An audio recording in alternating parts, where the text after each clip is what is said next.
la réalité, c'est que vous avez 2 millions de personnes qui sont enfermées. 2 millions. Après des mois et des mois de bombardement d'une guerre terrible, où des dizaines de milliers de personnes ont perdu la vie. Où vous avez des dizaines de milliers d'enfants qui sont mutilés sans famille. C'est ça dont on parle quand on parle de Gaza. C'est pas d'un projet immobilier.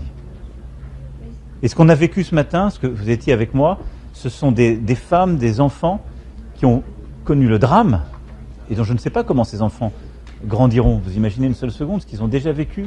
Vous voyez le niveau parfois de dureté, de violence qu'il peut y avoir quand on n'a vécu que les bombardements, l'atrocité. Mais tous ont dit une chose. Dès que je suis sur pied, je veux retourner à Gaza. Parce que ce sont eux-mêmes les enfants, les petits-enfants de femmes et d'hommes qui ont tout perdu pour rester à Gaza et qui avaient parfois été poussés d'autres territoires. Et c'est cela. Et on ne peut pas effacer et l'histoire et la géographie, parce que si c'était aussi simple qu'un projet immobilier et que l'acquisition de places dans un programme d'immeubles, il n'y aurait jamais eu de guerre. Et donc, nous en sommes là et on doit entendre cela.